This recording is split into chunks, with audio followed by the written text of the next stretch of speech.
se retrouve aujourd'hui pour la suite de la vidéo sur les tendances 90s 2000 et aujourd'hui je me concentre sur les années 2000.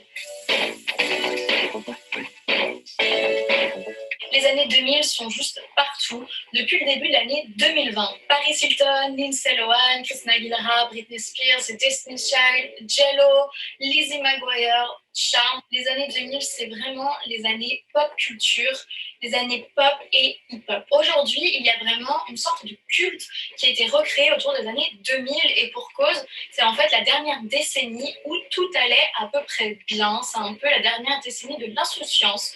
On est avant la crise des subprimes de 2006. Économiquement, tout va plutôt bien.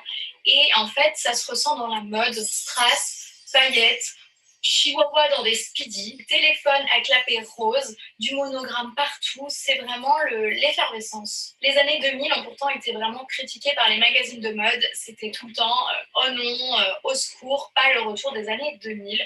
Eh bien si, il est là, et moi ça me fait très plaisir. Je trouve qu'au final c'est vraiment une décennie où on se prenait pas la tête et franchement on pouvait aller sur le tapis rouge avec un baggy. Et moi, je trouve ça super cool. On commence tout de suite avec la tendance Hit Bag.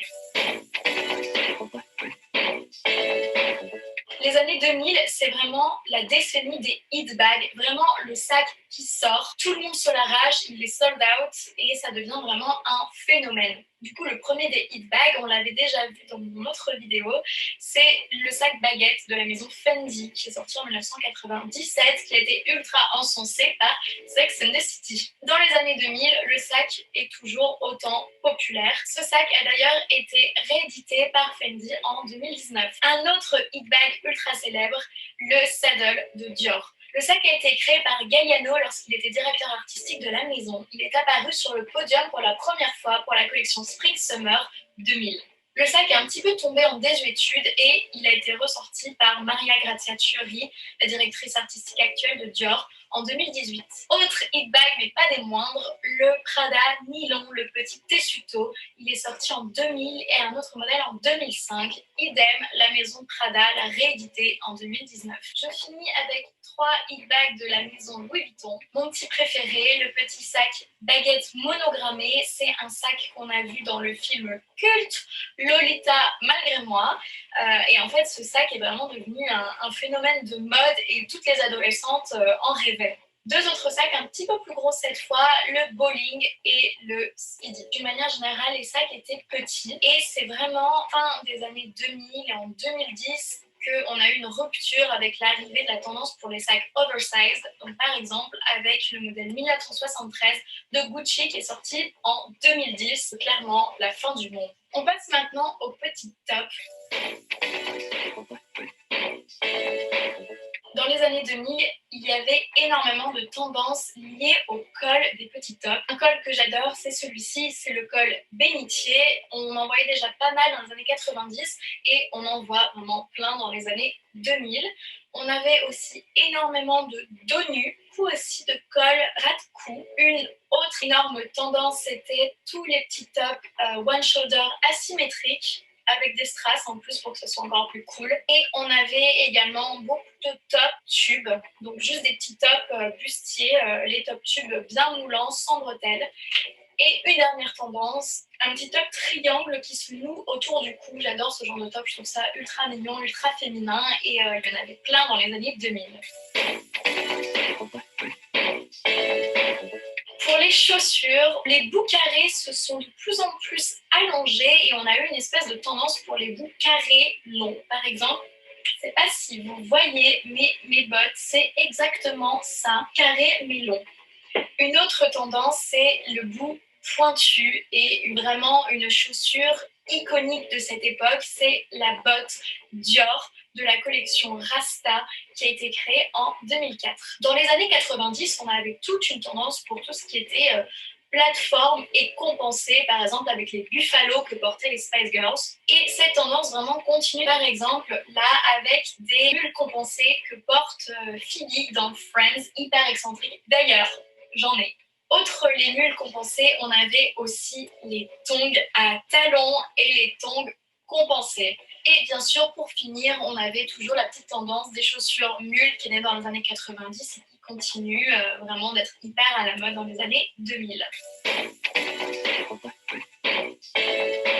Les jupes à cette époque étaient vraiment minuscules. C'est la décennie de la mini-jupe. Merci Paris Hilton. On avait également beaucoup de petites coupes en biais, encore une fois Paris Hilton. Pour les pantalons, beaucoup de cargo pants, de pantalons baggy. C'est vraiment la décennie un peu hip-hop. On mettait même sur le tapis rouge, vraiment aucun souci avec ça. Beaucoup de pantalons en cuir. Une autre petite tendance qui, je pense, va revenir hyper en puissance cette année, c'est les pantalons avec des lacets à la braguette. Au niveau des coupes, on n'est plus du tout sur le mom jeans des années 90, on est plutôt sur le bootcut et on est aussi sur des pantalons comme celui-ci fendus à la cheville. Contrairement aux années 90 qui étaient ultra taille haute, là on est vraiment taille basse avec le string apparent. Autre petite tendance qu'on peut voir là sur Jennifer Lopez, c'est le pantacourt. Celui-ci il est en plus un peu satiné, donc ça fait vraiment ultra glam.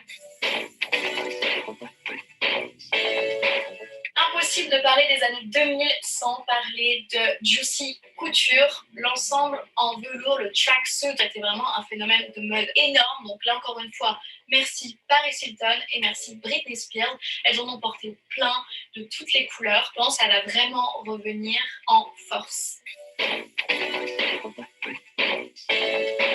Pour les accessoires, il y avait plein d'accessoires plutôt argentés, avec des strass, avec des paillettes. Par exemple, là, Buffy qui porte des créoles, elle en porte tout le long de la saison 5. C'était hyper aussi à la mode, toutes les ceintures en petits diams, en petits strass qu'on posait juste par-dessus le pantalon et qu'on faisait un petit peu pendre. Il y avait également beaucoup de bandanas et bien sûr les lunettes teintées d'Anastasia.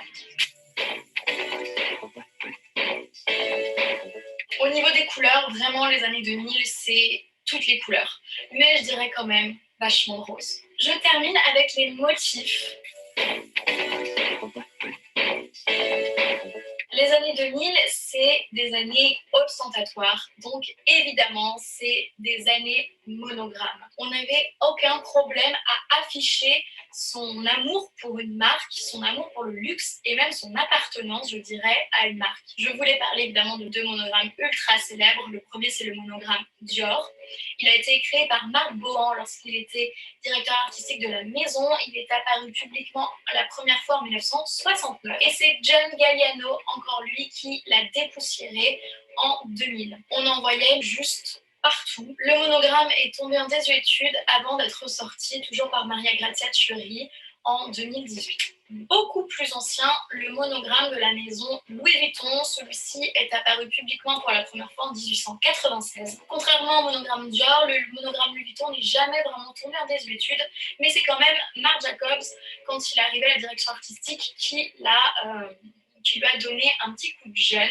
Le monogramme Louis Vuitton que j'adore, c'est bien sûr le monogramme sur fond blanc avec le logo coloré. Il a été créé en 2003 suite à la collaboration entre Marc Jacobs et un artiste qui s'appelle, je dois lire mes notes pour ça, pardon, Takashi Murakami. Et avec cette collab sont nés aussi les monogrammes avec des cerises, les monogrammes avec des fleurs. C'est ce dernier monogramme d'ailleurs que porte Regina dans Lolita malgré moi. Un autre motif dont je voulais vous parler, c'est les motifs animaliers. On voyait déjà plein de léopards dans les années 90, on en voit encore beaucoup dans les années 2000, mais il y a aussi tout ce qui est imprimé python, zèbre et vache. Je vous montre deux petits looks de Rachel Green dans Friends avec l'imprimé vache. Je trouve ça absolument canon et d'ailleurs en ce moment on en voit juste partout. J'espère que vous avez aimé cette vidéo et que vous avez aimé ce petit tour d'horizon des années 2000 et de toutes les tendances qu'il y avait. L'année 2020 c'est vraiment un revival